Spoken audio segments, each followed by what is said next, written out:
Hello everyone, কেমন আছো তোমরা সবাই? আশা করি তোমরা সবাই অনেক ভালো আছো এবং সুস্থ আছো। Welcome to 10 minute school. আজকে আমরা অ্যাকাউন্টিং ফার্স্ট পেপারের তৃতীয় অধ্যায় ব্যাংক সমন্বয় বিবরণী এই চ্যাপ্টার থেকে গুরুত্বপূর্ণ দুটো টপিক নিয়ে আলোচনা করব। প্রথমটি হচ্ছে ব্যাংক সমন্বয় বিবরণী তৈরি করার জন্য বিভিন্ন পদ্ধতি, এবং 2 নাম্বারটি হচ্ছে একক যে সংশোধন পদ্ধতি। তো চলো আজকের ভিডিওটি শুরু করে দেওয়া যাক। ব্যাংক সমন্বয় বিবরণী বলতে কি বোঝায় আমরা অলরেডি জানি। যখন কিনা ব্যাংক বই অর্থাৎ ব্যাংক বিবরণী এবং নগদান বই এই দুইটার মধ্যে কোনো গড়মিল লাগে, সেই গড়মিলের কারণগুলো খুঁজে বের করা এবং সেটার জন্য একটা মিলকরণ বিবরণী তৈরি করা হলে তাকেই বলতে পারি হচ্ছে আমরা ব্যাংক সমন্বয় বিবরণী। এই ব্যাংক সমন্বয় বিবরণী তৈরি করার জন্য প্রধানত 3টি পদ্ধতি রয়েছে। একটা হচ্ছে একক জের সংশোধন পদ্ধতি, উভয় জের সংশোধন পদ্ধতি এবং আমানতকারীর বই সংশোধন পদ্ধতি। তো এই 3টা নিয়ে হচ্ছে আমরা নেক্সট কয়েকটা ভিডিওতে কথা বলবো, বাট আজকের ভিডিওর মধ্যে আমরা মেইনলি আলোচনা করব একক জের সংশোধন পদ্ধতি সম্পর্কে। একক জের সংশোধন পদ্ধতি যেহেতু আমরা এটা পরে আলোচনা করব, সো আমরা এই দুটো সম্পর্কে হচ্ছে এটা ছোট করে আলোচনা করে নিই। উভয় জের সংশোধন পদ্ধতি, এটার মধ্যে যেটা করা হয়, উভয় জের সংশোধন পদ্ধতির মধ্যে যে যার যার ভুল তার তার বইয়ের মধ্যে গিয়ে ঠিক করা হয়। নগদান বই যে ভুলগুলো করবে সেই ভুলগুলো নগদান বই ঠিক করে নেবে। ব্যাংক যদি কোনো ভুল করে ব্যাংক বই বা ব্যাংক বিবরণীতে সেই ভুলগুলো ঠিক করা হবে। আর আমানতকারীর বই সংশোধন পদ্ধতি, এটা যেটা করা হয়, এখানে গিয়ে হচ্ছে প্রথমত নগদান বইটাকে হচ্ছে সংশোধন করা হয়, এর থেকে একটা সংশোধিত ব্যাংক ব্যালেন্স বের করা হয়, তারপর ওটা দিয়ে আমরা কাইন্ড অফ হচ্ছে একটা একক যে সংশোধন পদ্ধতির ম্যাথ করি আর কি। তারপর আমরা যেই ব্যালেন্সটা পেয়ে যাই সেটাই হচ্ছে আমাদের এখানের মধ্যে আমাদের সংশোধিত ব্যাংক উদ্ধৃত বের হয়ে যায় আর কি। সো এই দুটো নিয়ে আমরা পরবর্তীতে এই বিস্তারিত আলোচনা করব। আজকের ক্লাসের আমাদের মেন আলোচনার ব্যাপারটা হচ্ছে একক জের সংশোধন পদ্ধতি। এই ক্ষেত্রে গিয়ে মেনলি হচ্ছে আমাদের 2টা পদ্ধতি রয়েছে। একক জের সংশোধন পদ্ধতি আমাদের তো 2 ধরনের জের রয়েছে, একটা হচ্ছে ব্যাংক বিবরণী অনুযায়ী ব্যাংকের জের, আর একটা হচ্ছে নগদান বই অনুযায়ী ব্যাংকের জের। সো যেটা করতে হয়, যে কোনো একটা জের হচ্ছে নিয়ে আমরা কাজ করব। ধরো তোমাকে পরীক্ষার মধ্যে হয় নগদান বই অনুযায়ী জের দেওয়া থাকবে অথবা ব্যাংক বই অনুযায়ী জের দেওয়া থাকবে। সো 2 ক্ষেত্রে গিয়ে হচ্ছে আমাদের 2ভাবে করে কাজ করতে হয়। সো এই পদ্ধতির মধ্যে মেন যে কাজটা করতে হয়, যে কোনো একটা বইকে হচ্ছে আমরা ঠিক ধরে নিব, অন্য একটা বইকে আমরা ভুল ধরে নিব। সাধারণত ব্যাংক বিবরণ যখন কিনা হচ্ছে আমাদের ব্যাংকে জমা দেওয়া থাকবে, তখন যেই ব্যালেন্স দেওয়া থাকবে সেটা হচ্ছে ভুল, আর অন্য যার একটা ব্যালেন্স যেটা দেওয়া নেই সেটাকে সঠিক ধরে নেব। আমাদের ব্যালেন্স 2টা আছে, একটা নগদান বই অনুযায়ী ব্যালেন্স আর একটা হচ্ছে ব্যাংক বই অনুযায়ী ব্যালেন্স। সো ব্যাংক জমার ক্ষেত্রে যদি হচ্ছে আমার নগদান বই অনুযায়ী ব্যালেন্স দেওয়া থাকে, তখন গিয়ে ধরে নিব নগদান বইটা সম্পূর্ণ ভুল আর ব্যাংক বইটা সম্পূর্ণ সঠিক। উল্টো হতে পারে, যদি ব্যাংক বই অনুযায়ী বা ব্যাংক বিবরণী অনুযায়ী যদি ব্যাংক জমার ব্যালেন্স দেওয়া থাকে, তখন ধরে নিব ব্যাংক বইটা হচ্ছে বা ব্যাংক বিবরণী সম্পূর্ণ ভুল আর নগদান বই সম্পূর্ণ সঠিক। ব্যাংক জমাতিরিক্তের বেলায় হচ্ছে উল্টা, ব্যাংক জমাতিরিক্তের বেলায় যেটার ব্যালেন্স দেওয়া থাকবে সেটাকে আমরা সঠিক ধরে নিব। যেমন যদি নগদান বই অনুযায়ী ব্যাংক জমাতিরিক্ত দেওয়া থাকে, তখন নগদান বইকে সঠিক ধরে নেওয়া লাগবে আর ব্যাংক বিবরণীকে হচ্ছে ভুল ধরে নিব। অন্যদিকে যদি ব্যাংক বিবরণী অনুযায়ী আমাদের কি দেওয়া থাকে, ব্যাংক জমাতিরিক্ত দেওয়া থাকে, তখন ব্যাংক বিবরণীকে সঠিক ধরে নিই আর নগদান বইকে হচ্ছে ভুল ধরে নিই। তার মানে বুঝতেই পারছো আমাদের এখানের মধ্যে মেনলি হচ্ছে যদি নগদান বই অনুযায়ী ব্যাংক ব্যালেন্স দেওয়া থাকে আর যদি ব্যাংক বিবরণ অনুযায়ী ব্যাংক জমাতিরিক্ত দেওয়া থাকে, তখন অ্যাকচুয়ালি হচ্ছে সেম ভাবে কাজ করে। এই যে নগদান বই অনুযায়ী ব্যাংক কলামে যদি আমাদের ডেবিট ব্যালেন্স বা ব্যাংক জমা দেওয়া থাকে, অথবা ব্যাংক বিবরণী অনুযায়ী যদি হচ্ছে আমাদের কি দেওয়া থাকে, আমাদের ডেট ব্যালেন্স দেওয়া থাকে আর কি, ব্যাংক জমাতিরিক্ত, তখন গিয়ে আমরা যেটা করব, তখন হচ্ছে আমরা এই দুটাকে সেম সেম হচ্ছে ধরে নেব। তখন 2 ক্ষেত্রেই ধরে নেওয়া হয় যে আমাদের ব্যাংক বিবরণী যে ব্যাংক উদ্ধৃত, তখন ধরে নেওয়া হবে যে আমাদের ব্যাংক বইটা হচ্ছে সম্পূর্ণ সঠিক আর নগদান বই হচ্ছে সম্পূর্ণ ভুল। এটা ধরে হচ্ছে আমাদের ম্যাথটা করতে হবে। তো এক্ষেত্রে নগদান বইয়ের ব্যাংকের উদ্ধৃত হ্রাস পেয়েছে বা কম হয়েছে, অথবা ব্যাংক বিবরণী ডেট উদ্ধৃত বা ব্যাংক জমাতে হ্রাস পেয়েছে, ওই কারণগুলোর সাথে হচ্ছে যোগ করতে হবে। আর অন্যদিকে যদি কোনো কারণে নগদান বইয়ের ব্যাংক উদ্ধৃত বেড়ে যায় অথবা যদি হচ্ছে ব্যাংক জমাতিরিক্তের পরিমাণ বেড়ে যায়, তখন গিয়ে ওই কারণগুলো হচ্ছে আমাদের বিয়োগ করতে হবে। সো মাথায় রাখবার জিনিস, এত হার্ডভাবে চিন্তা না করে যে আমার ব্যাংক বই হচ্ছে সম্পূর্ণ সঠিক বা ব্যাংক বিবরণী সম্পূর্ণ সঠিক আর নগদান বই সম্পূর্ণ ভুল। ও যে কাজটা করবে আমরা এইভাবে করে কাজ করব। যেমন প্রথমে আমাদের যেটা দেওয়া থাকবে প্রশ্নের মধ্যে আমাদের নগদান বই অনুযায়ী হচ্ছে ব্যাংক জমা দেওয়া থাকবে, বা ব্যাংক বিবরণী অনুযায়ী হচ্ছে আমাদের কি দেওয়া থাকবে, জমা তথ্য হচ্ছে উত্তোলন দেওয়া থাকবে। এটা হচ্ছে আমাদের প্রথমে কোশ্চেন দেওয়া থাকবে। তারপর এর সাথে অনেকগুলো জিনিস যোগ হয় আর অনেকগুলো জিনিস বিয়োগ হয়। সো কোনগুলো যোগ হয় আমরা সিরিয়ালে দেখি একটু। প্রথমত, আদায়ের জন্য জমাকৃত চেক যা ভুলে নগদান বইতে হচ্ছে লেখা হয়নি। দেখো, আদায়ের জন্য জমাকৃত চেক নগদান বইতে লিখতে ভুলে গিয়েছিল। তো যখন কিনা হচ্ছে আমরা ব্যাংকে একটা চেক জমা দিলাম, অবশ্যই ব্যাংক কিন্তু টাকা বাড়িয়ে দিয়েছে, বলা হচ্ছে যে নগদান বই লেখেনি। সো যেটা বললাম, ব্যাংক বইকে সঠিক ধরে নেওয়া লাগবে, নগদান বইকে ভুল ধরে নেওয়া লাগবে। ব্যাংক বই বা ব্যাংক বিবরণীতে যেহেতু হচ্ছে যোগ করে দিয়েছি, নগদান বইয়ের মধ্যে গিয়ে হচ্ছে আমরা যোগ করে দিব। সেকেন্ডে, ব্যাংক জমাতিরিক্তের সুদ নগদান বইতে লেখা হয়েছে কিন্তু ব্যাংক বিবরণীতে হচ্ছে লিপিবদ্ধ করা হয়নি। অ্যাটলিস্ট মনে রাখতে হবে, আমাদের এখানে নগদান বই ভুল, ব্যাংক বিবরণী সঠিক। ব্যাংক বিবরণী ভুল করুক বা সঠিক করুক, ওটা ম্যাটার করে না। ব্যাংক বিবরণী যা করবে নগদান বইকে এক্স্যাক্টলি সেম কাজটা করতে হবে। মানে যখন কিনা আমার নগদান বই অনুযায়ী ব্যাংক জমা দেওয়া থাকবে, অথবা ব্যাংক বিবরণী অনুযায়ী আমাদের জমাতিরিক্ত উত্তোলন দেওয়া থাকবে, তখন সবসময় যে কাজটা করব, যে ব্যাংক ভুল করুক or সঠিক করুক, আমাদের নগদান বইকে এক্স্যাক্টলি ওই কাজটাই করতে হবে।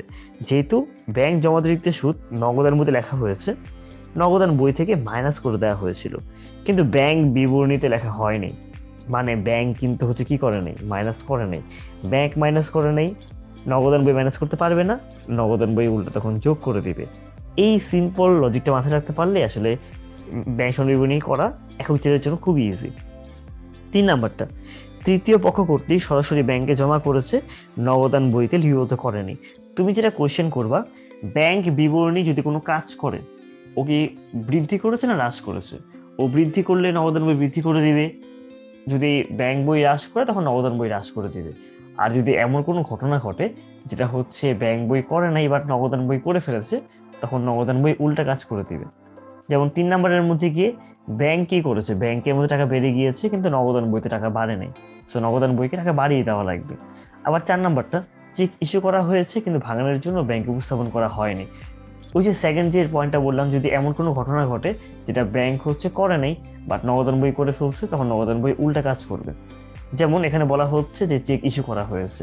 চেক ইস্যু করা মানে তৃতীয় কোনো পক্ষের জন্য ইস্যু করা হয়েছে, অর্থাৎ হয়তো পাওনাদারকে দিয়ে দেওয়া হয়েছে, তার ফলে কিন্তু অবশ্যই আমার এখানের মধ্যে ব্যাংকের টাকা হ্রাস করে দেওয়া হয়েছে, কিন্তু ব্যাংকের মধ্যে উপস্থাপন করে নাই, মানে ব্যাংক কিন্তু মাইনাস করে নাই। ব্যাংক মাইনাস না করলে নগদান বই মাইনাস করতে পারবে না, এই কারণে নগদান বইকে যোগ করে দিবে। আবার ব্যাংক কর্তৃক প্রাপ্য বিল, বিনিয়োগের সুদ, লভ্যাংশ, বিমার দাবি ইত্যাদি আদায় করেছে কিন্তু নগদান বইতে গিয়ে কিন্তু কি করা হয়নি, সেটা হচ্ছে লিপিবদ্ধ করা হয়নি।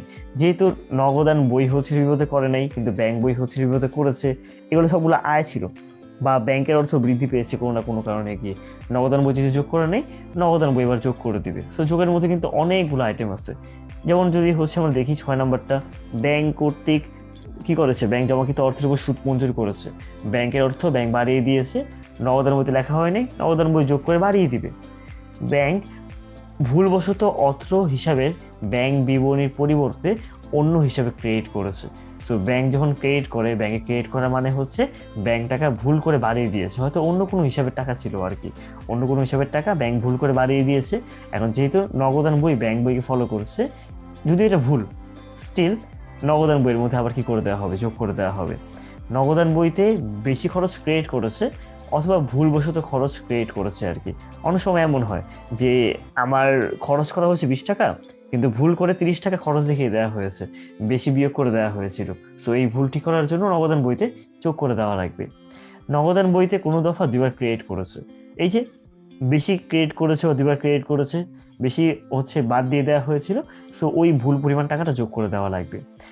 আর যে যদি হচ্ছে কোনো কারণে গিয়ে দেখা যায় যে ভুলবশত ব্যাংক বিবরণীতে জমা করা হয়েছে, সো ভুলবশত হোক যাই হোক ব্যাংক বিবরণীতে জমা করা হয়েছে, সো ব্যাংকের মধ্যে আলটিমেটলি নগদান বইয়ের মধ্যে যে ব্যাংক ব্যালেন্স সেখানে গিয়ে যোগ করে দেওয়া লাগবে। ফাইন। তারপর বিয়োগের আইটেমগুলো দেখি আমরা। বিয়োগের আইটেমের ক্ষেত্রে গিয়ে হচ্ছে ওই সেমভাবেই কাজ করবে। যেমন বলা হচ্ছে যে চেক ইস্যু করা হয়েছে কিন্তু নগদান বইতে লেখা হয়নি। চেক ইস্যু করা মানে আমার অন্য কাউকে যদি চেক দিয়ে দেওয়া হয়েছে, ব্যাংকের অর্থ কমে যাবে। ব্যাংক নিয়ে যেটা কিছু বলা নেই, ধরে নেওয়া লাগবে ব্যাংক থেকে মাইনাস করা হয়েছে, কিন্তু নগদান বইতে লেখা হয়নি, মানে নগদান বইতে মাইনাস করা হয়নি, সো নগদান বইতে মাইনাস করে দেওয়া লাগবে, সেই জন্য বিয়োগের দিকে এটা আসবে। ব্যাংক কর্তৃক ধার্যকৃত ব্যাংক চার্জ বা ব্যাংক কমিশন যা নগদান বইতে লিপিবদ্ধ হয়নি। ব্যাংক কর্তৃক ধার্যকৃত চার্জ ছিল, চার্জের ফলে কিন্তু হচ্ছে ব্যাংকের অর্থ কমে গিয়েছে, নগদান বই লেখে নেই, নগদান বই লিখবে অর্থাৎ মাইনাস করে দেবে। চেক আদায়ের জন্য ব্যাংকে জমা দেওয়া হয়েছে, কিন্তু উক্ত চেক এখন আদায় হয়নি। যখন কিনা চেক আদায়ের জন্য জমা দেওয়া হয়েছে, তখন কিন্তু আমি ঠিকই এই চেকের টাকা যোগ করে দিয়েছি, কিন্তু আমি আমানতকারী ধরে নিচ্ছি, কিন্তু ব্যাংক কি করে নেই, ব্যাংক এখনো জমা দেয় নেই। সো ব্যাংক যেহেতু যোগ করে নেই, আমার যোগ করার রাইট নেই, আমি বিয়োগ করে দিব। ব্যাংক জমাতিরিক্তের সুদ যা নগদান বইতে কি করা হয়নি, লিপিবদ্ধ করা হয়নি। সো ব্যাংক জমাতিরিক্ত যে সুদ সেটা কিন্তু হচ্ছে এক ধরনের কিসের মধ্যে গিয়ে পড়ে, ব্যাংক জমাতির সুদ আমাদের এক ধরনের ব্যয়ের মধ্যে গিয়ে পড়ে, এর ফলে আমাদের ব্যাংকের অর্থ কমে যায়। কিন্তু ব্যাংক জমাতির সুদ যেহেতু হচ্ছে ব্যাংক অবভিয়াসলি হচ্ছে বাদ দিয়ে দিয়েছে, নগদান বই বাদ দেয়নি, সো নগদান বই বাদ দিয়ে দিবে, বিয়োগের দিকে আসবে। ব্যাংক কর্তৃক যে প্রদত্তগুলো রয়েছে, বীমা চেরামি, শেয়ার তলবের অর্থ, বাড়ি ভাড়ার প্রদান, প্রদবিল, এই জিনিসগুলো যদি হচ্ছে ব্যাংক কর্তৃক প্রদত্ত হয় কিন্তু নগদের মধ্যে লেখা না হয়, তখন গিয়ে এই সবগুলো আইটেম বাদ দিয়ে দেওয়া লাগবে। তারপর ব্যাংক ভুলবশত ব্যাংক বিবরণীতে কি করেছে, ডেবিট করেছে আর কি। ব্যাংক বিবরণীতে ডেবিট করা মানে ব্যাংকের অর্থ ভুল করে কমিয়ে দিয়েছে, যেহেতু ব্যাংক ভুল করে কমিয়ে দিয়েছে, নগদান বইয়ের মধ্যে ওই ভুলটাকেই করে কমিয়ে দেওয়া লাগবে। মানে এখানে ধরে নেওয়া হয় একটা পক্ষ সম্পূর্ণ ভুল, অন্য পক্ষ সম্পূর্ণ হচ্ছে সঠিক। অন্য পক্ষ যে কাজ করবে, প্রথম পক্ষকে ওই এক্স্যাক্টলি ওই কাজটা করতে হবে, মানে ঠিক হোক ভুল হোক ডাজেন্ট ম্যাটার, অপর পক্ষ যে কাজটা করেছে তাকে একদম ব্লাইন্ড ফোল্ডেডলি হচ্ছে ফলো করা লাগবে। যেমন 7 নম্বরে বলা হচ্ছে বাট্টাকৃত প্রাপ্য বিল বা প্রাপ্য চেক মানে প্রত্যাখ্যাত হয়েছে যা নগদান বইতে লেখা হয়নি। যখন কিনা চেক প্রত্যাখ্যাত হয়, জমাকৃত চেক বা বাট্টাকৃত চেক, তখন গিয়ে ব্যাংকের অর্থ কমে যায়। নগদান বই যেহেতু হচ্ছে কমাই নেই, ব্যাংকে ফলো করে নগদান বই এবার কমিয়ে দিবে বা বিয়োগের দিকে নিয়ে আসবে। আবার মালিক কর্তৃক ব্যাংক হতে টাকা উত্তোলন, নগদ মধ্যে লেখা হয়নি, ব্যাংকের থেকে উত্তোলন করলে নগদ অর্থ বা ব্যাংকের অর্থ কমে যায়, সো নগদ মধ্যে লেখা হয়নি, নগদান বইতে লিখে দেওয়া লাগবে। নগদান বইতে ভুলবশত কোনো দফা 2বার ডেবিট করা হয়েছে, সো ডেবিট করার কথা একবার, যোগ করার কথা একবার, ভুল করে 2বার যোগ করে দেওয়া হয়েছে, তো আরেকবার বিয়োগ করে হচ্ছে জিনিসটা ঠিক করে নেওয়া লাগবে। এরপর 10 নম্বরে বলা হচ্ছে অন্য হিসাবের টাকা ভুল করে অত্র হিসাবে হচ্ছে ডেবিট করা হয়েছে আর কি, ঠিক আছে, ডেবিট করা হবে। সো যেহেতু ভুল করে হচ্ছে ব্যাংক মানে নগদান বই ডেবিট করে দিয়েছে, নগদান বই হচ্ছে এবার ক্রেডিট করে দিবে বা বাদ দিয়ে দিবে আর কি। সো এই জিনিসগুলোই হচ্ছে আমাদের যোগ করতে হয় এবং বিয়োগ করতে হয়। সো এভাবে আমরা ধরে নিয়েছিলাম যে নগদান বই হচ্ছে সম্পূর্ণ ভুল আর ব্যাংক বই সম্পূর্ণ সঠিক, যেহেতু এখানের মধ্যে আমাদের কি দিয়ে শুরু হয়েছিল, আমাদের নগদান বই অনুযায়ী ব্যাংক জমা দিয়ে শুরু হয়েছিল। তো নগদান বই অনুযায়ী ব্যাংক জমা দিয়ে আমরা যে জিনিসগুলো যোগ বিয়োগ করি, ব্যাংক বিবরণী অনুযায়ী জমাতিরিক্ত উত্তোলন দেওয়া থাকলে আমরা এক্স্যাক্টলি সেম জিনিসগুলো হচ্ছে কি করব, আমরা হচ্ছে যোগ বিয়োগ করব। ওকে, তারপর উল্টা থাকতে পারে, আমাদের যে কাজটা করতে হবে, যদি হচ্ছে নগদান বই অনুযায়ী হচ্ছে আমাদের ব্যাংক জমা দেওয়া থাকে, যোগ বিয়োগ করে আমাদের যে ব্যালেন্সটা বের হবে ওটাকে আমরা বলবো ব্যাংক বিবরণী অনুযায়ী ব্যাংক জমার উদ্বৃত্ত। কিন্তু যদি হচ্ছে ব্যাংক জমাতিরিক্ত দেওয়া থাকে যে ব্যাংক বিবরণী অনুযায়ী ব্যাংক জমাতিরিক্ত, তখন গিয়ে আমরা লিখবো নগদান বই অনুযায়ী হচ্ছে আমরা ব্যাংক জমাতিরিক্ত লিখবো, ঠিক আছে। নগদান বই অনুযায়ী ব্যাংক জমাতিরিক্ত ক্রেডিট দিকে চলে যাবে। এই তো ফাইন। সো এই জিনিসটা মাথায় রাখতে হবে যে নগদান বই মোতাবেক ব্যাংক জমাতিরিক্ত, যদি আমরা ব্যাংক বিবরণী অনুযায়ী ব্যাংক জমাতিরিক্ত দিয়ে শুরু করি তখন শেষ হবে নগদান বই অনুযায়ী ব্যাংক জমাতিরিক্ত দিয়ে, আর যদি আমাদের নগদান বই অনুযায়ী ব্যাংক জমা দেওয়া থাকে তখন শেষ হবে ব্যাংক বিবরণী অনুযায়ী ব্যাংক জমার উদ্বৃত্ত দিয়ে। এবার সেকেন্ড পার্টে যাই। সেকেন্ড পার্টে গিয়ে হতে পারে দ্বিতীয় পদ্ধতি যে উল্টাটা, আমাদের এবার নগদান বই অনুযায়ী ব্যাংক জমা না, বরং ব্যাংক বিবরণী অনুযায়ী ব্যাংক জমা দেওয়া আছে, অথবা নগদান বই অনুযায়ী ব্যাংক জমাতিরিক্ত দেওয়া আছে, উল্টা কাজ দেওয়া আছে।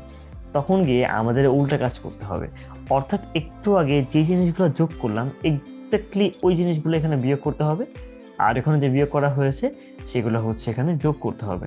অর্থাৎ একটু আগে বললাম যার ব্যাংক জমা দেওয়া থাকবে সেটাকে হচ্ছে আমরা ভুল ধরে নিব, আর অপরপক্ষ হয়ে যাবে সঠিক। যেহেতু ব্যাংক বিবরণী অনুযায়ী ব্যাংক জমা দেওয়া আছে তখন ব্যাংক বিবরণী হচ্ছে সম্পূর্ণ ভুল, নগদান বই সম্পূর্ণ সঠিক। অথবা যদি ব্যাংক জমাতিরিক্ত দেওয়া থাকে তখন গিয়ে নগদান বই সঠিক হয়ে যাবে আর ব্যাংক বিবরণী ভুল হয়ে যাবে। তো দুই ক্ষেত্রেই গিয়ে ব্যাংক বিবরণী হচ্ছে ভুল আর নগদান বই সঠিক। অর্থাৎ নগদান বই এবার যে কাজ করবে ব্যাংক বিবরণীকে এক্স্যাক্টলি সেম কাজটা করতে হবে। যেমন চেক ইস্যু করা হয়েছে কিন্তু নগদান বইতে লিপিবদ্ধ হয়নি। যখন কিনা চেক ইস্যু করা হয় তখন গিয়ে ব্যাংক কিন্তু কি করে দেয়, মাইনাস করে দেয়। কিন্তু নগদান বইতে লেখা হয় নাই মানে নগদান বই মাইনাস করে নাই।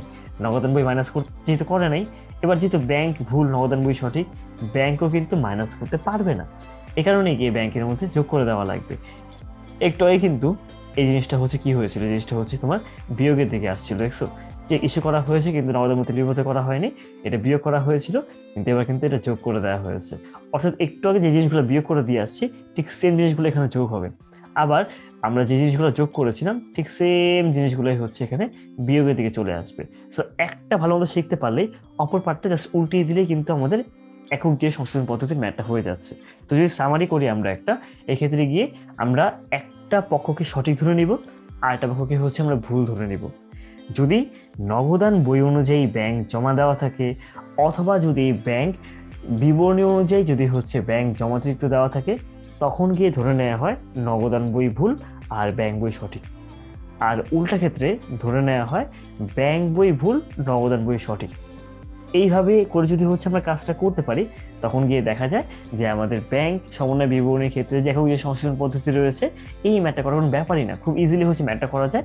কিন্তু শুধু একটু ভালো মতো প্র্যাকটিস করতে হবে, তাহলে পরীক্ষার মধ্যে গিয়ে আমরা গুলিয়ে ফেলবো না। সো নেক্সট ক্লাসে আমরা এই একক যে সংশোধন পদ্ধতিটা হচ্ছে ম্যাথ করবো।